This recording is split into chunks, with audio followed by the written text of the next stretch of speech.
For subtitles, please click here on your screen.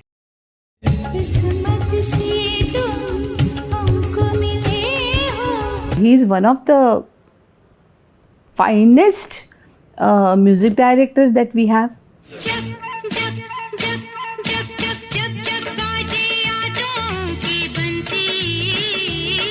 तो लक्ष्मीकांत जी ने मुझे बोला था, जब तक आप 100% आप कॉन्फिडेंट नहीं हो उस गाने के बारे में, never go on the mic.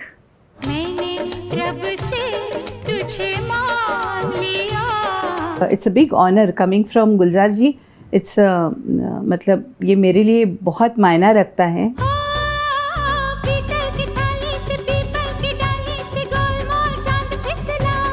This is one side of A.R. Rahman ji which people need to know. आर्टिस्टों को तो पता है. Tracking milestones of an incredible journey spanning more than 3 decades. Rahman Music Sheets. Hi friends, discover the top take as we uncover the wow factor in this episode. Do watch it till the end to grab this musical moment of the day.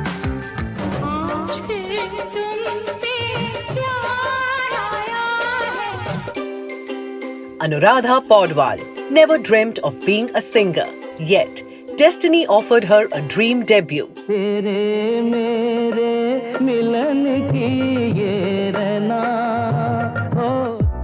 1973, Abhiman, scored by S.D. Burman, ruled by the voice of Lata Mangeshkar.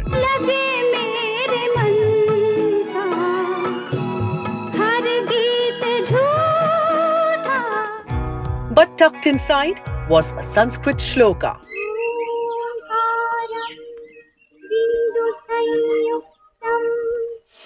Sung by Anuradha Paudwal, it echoed in the ears of the biggest music directors.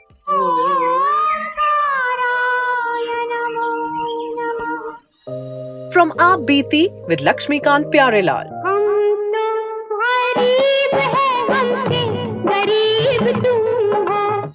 To Kali Charan with Kalyanji Anandji. To Laila Majnu with Jaydev, Anuradha sang for the legends, one after another. Laila Majnu do badan ek jaan the, ek jaan the. Still, it took her 15 years to rise to the top, and when she did, she ruled.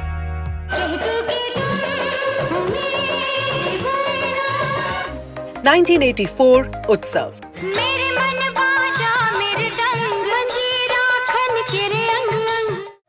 1990, Aashiki.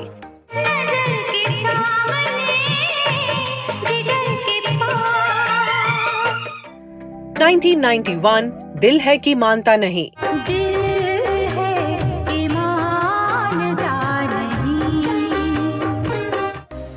1992, Beta.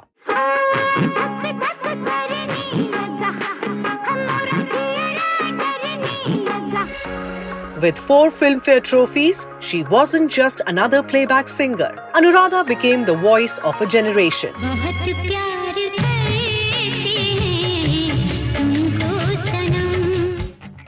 And then, in 1998, A.R. Rahman invited her into his world. A rare collaboration, 2 legends, just 2 songs. But sometimes, that's all it takes to create something timeless.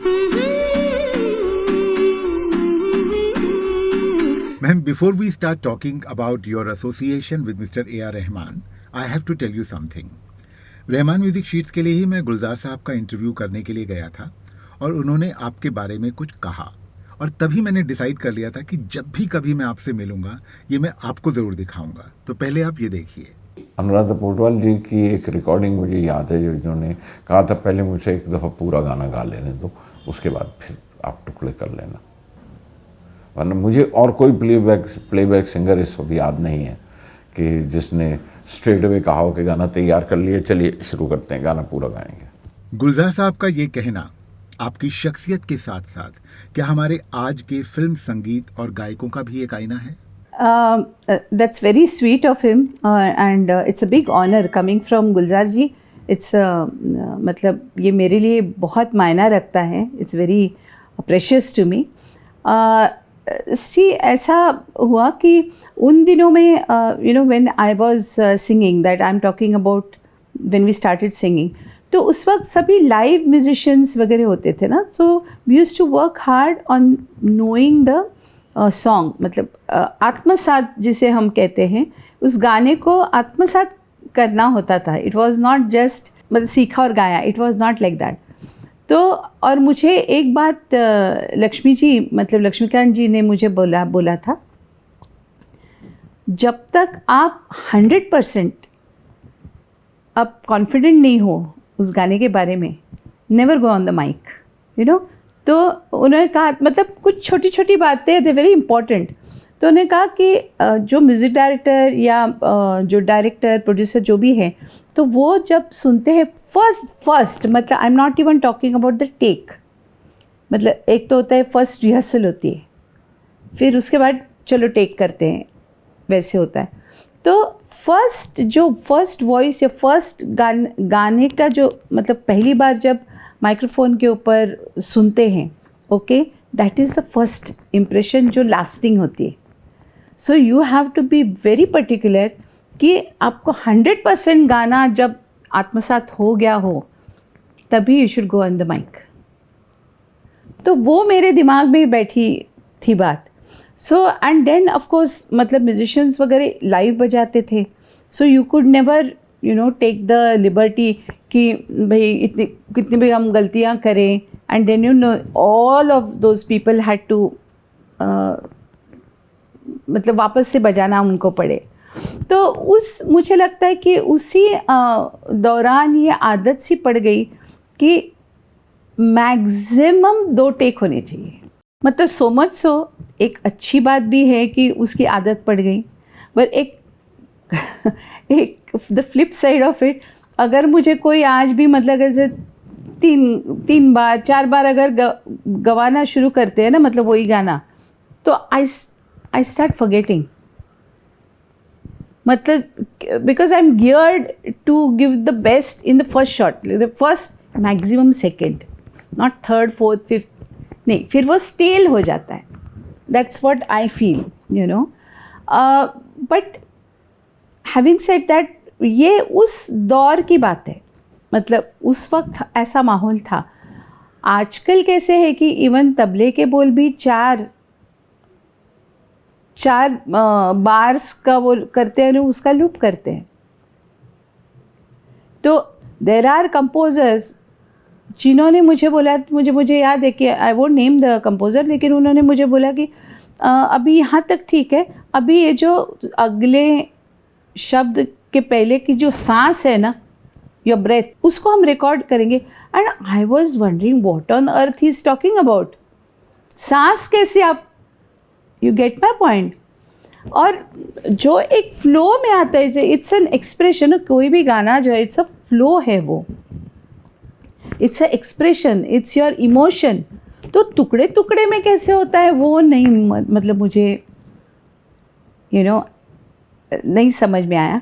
But आजकल के जो बच्चे जो गा रहे हैं, they are doing brilliantly well, and I would say कि they have adapted themselves, मतलब उनके लिए it's a matter of adaption. तो उन्होंने अपने आप को आज की जो स्टाइल है उसमें बहुत अच्छे से अडेप्ट किया है.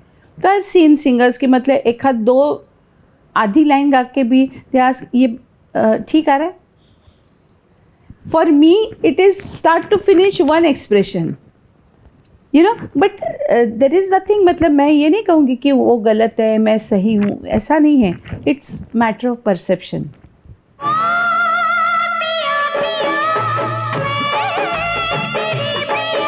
मैम, ऐसा लगता है कि जैसे आजकल के गानों में कोई सोल नहीं है, आत्मा नहीं है. क्या यही वजह है कि जब उनको रिकॉर्ड करते हैं तो वो आधा लाइन करके रिकॉर्ड करते हैं और उनमें आपस में कोई एक कनेक्टिंग थ्रेड या इमोशन नहीं होता? ना, आई डोंट थिंक सो. वही तो मैंने कहा कि मुझे अगर कोई इस तरह से गवाए तो I start feeling lost, you know, because मुझे वो एक एक्सप्रेशन की कंटिन्यूटी चाहिए. लेकिन आप जो कहते कि नहीं, जो that soul is missing because the concept, मतलब रिकॉर्डिंग और कंपोजिंग और हर चीज़ का कॉन्सेप्ट अभी चेंज हो गया है. लेकिन उसमें भी मतलब some of the songs are outstanding, they come out very well. तो इट इज़ सिंगर किस तरह से खुद को अडेप्ट कर सकता है या नहीं कर सकता है, बात उसी की है.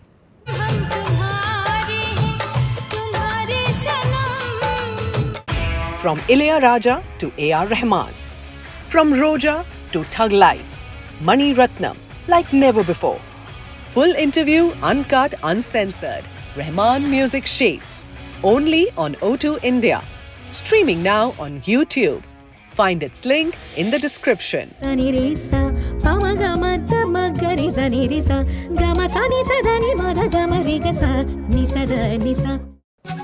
With Rahman, every voice is a choice. Chitra sang for Tamil film OK Kanumani in 2015. 8 years later, she sang for PS2.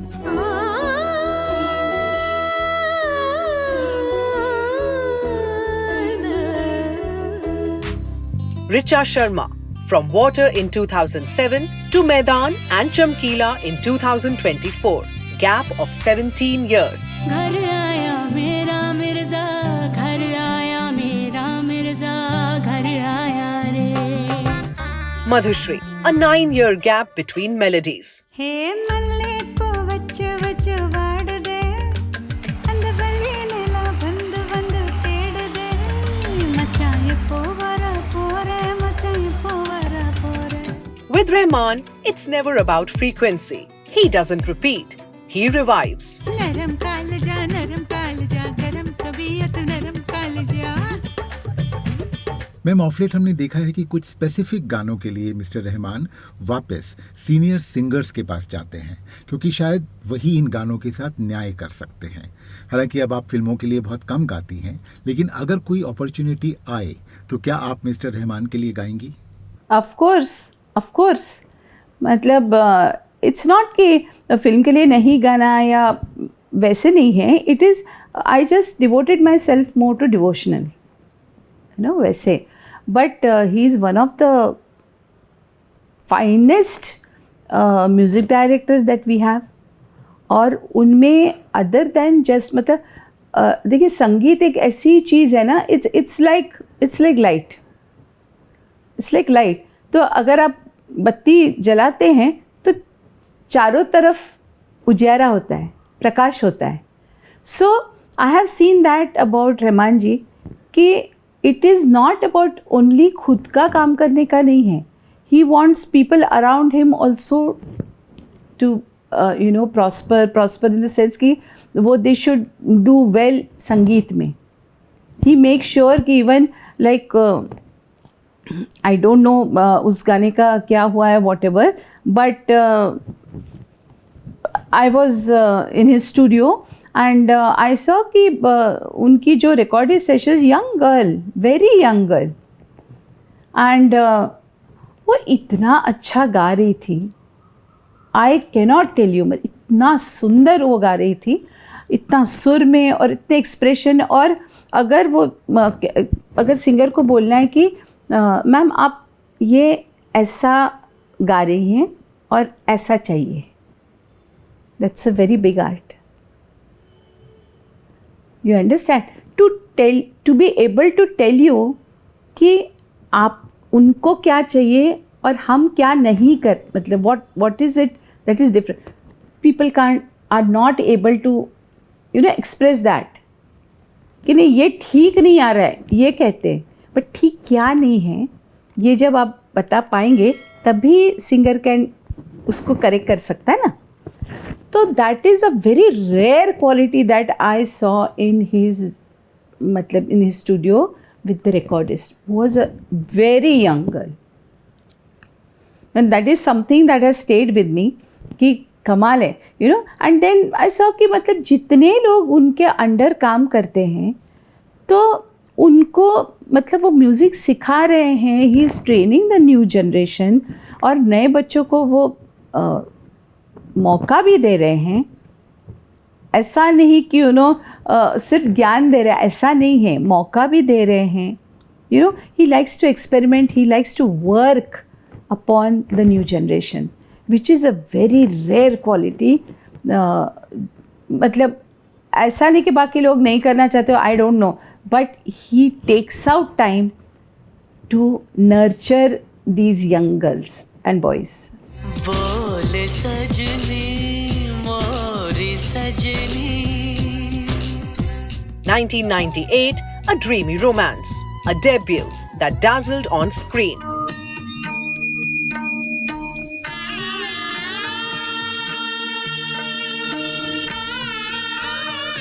And a voice that adorned Rahman's melody for the very first time. The film Doli Saja Ke Rakhna, the first ever collaboration between A.R. Rahman and Anuradha Paudwal. किस्सा हम लिखेंगे के लिए आपको record किया था श्रीनिवास जी ने, जो खुद भी बेहतरीन सिंगर हैं. फिर मिस्टर रहमान के साथ जुड़ी श्रीनिधि, हीरल विरडिया, ये ऐसे लोग हैं जो कि ट्रेन म्यूजिशियंस हैं और बेहतरीन सिंगर्स भी हैं. बिल्कुल. तो क्या ये एक अनयूजुअल बात लगती है आपको? अनयूजुअल, वही तो मैंने आपको बोला कि मतलब मेरे पूरे एक्सपीरियंस में that she was the only recordist जिनको मैंने देखा कि जो गा के इतने अच्छे से, like then I asked are you a singer, तो मैंने नहीं, आई एम, मतलब मुझे बहुत शौक़ है और मैं शौक़ से थोड़ा बहुत गा लेती हूँ, बट वो इतनी अच्छे से गा रही थी, वो शी वॉज सो प्रोफेशनल, तो इतने पेन्सटेकिंगली वो जो जैसे सबको नर्चर करते हैं ना, दैट इज़ मतलब ये अपने आप में, I think this is one side of A.R. Rahman ji which people need to know. आर्टिस्टों को तो पता है, अब उनके साथ अभी जाके जिन्होंने काम किया तो उनको पता है कि इतनी मेहनत वो करते हैं, कैसे प्रोडक्ट्स उनके स्कूल में से जो बच्चे गाते हैं, जो क्वालिफाई होते हैं, तो वो किस तरह से, मतलब किस लेवल को उनको वो तैयारी करते हैं. That was very very impressive, really very impressive. तो दिस इज़ समथिंग, मतलब ये सारी चीज़ें जो है ना, तो ये आम जनता को नहीं पता है.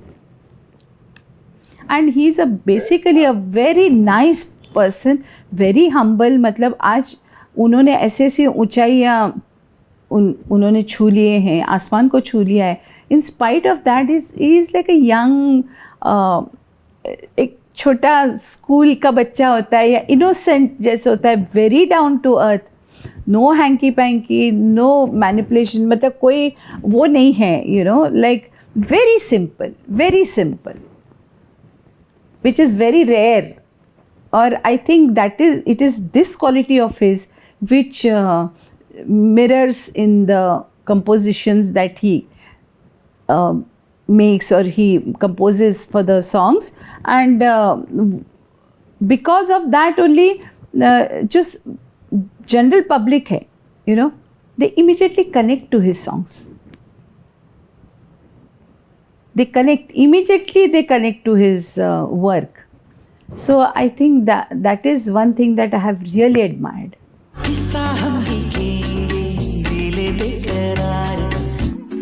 Up next, Anuradha Paudwal, A.R. Rahman. Just 2 songs and a lifetime of memories.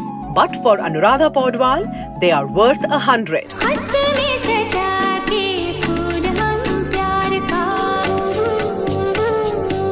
The voice that ruled an entire generation. Anuradha Paudwal returns in our next episode. Stay with us. किस्मत से तुम हमको मिले हो, कैसे छोड़ेंगे. उनकी जो recorded session, young girl, very young girl, and वो इतना अच्छा गा रही थी. अगर सिंगर को बोलना है कि मैम आप ये ऐसा गा रही हैं और ऐसा चाहिए, that's a very big art. ये ठीक नहीं आ रहा है ये कहते हैं, बट ठीक क्या नहीं है ये जब आप बता पाएंगे तभी सिंगर कैन उसको करेक्ट कर सकता है ना. तो that is a very rare quality that I saw in his, मतलब in his studio with the recordist. Do you agree that this indeed was the moment of the day? Is your choice different? Whatever your mind says, write it in the comments section below. We will be waiting. Subscribe to our YouTube channel, press the bell icon and stay entertained.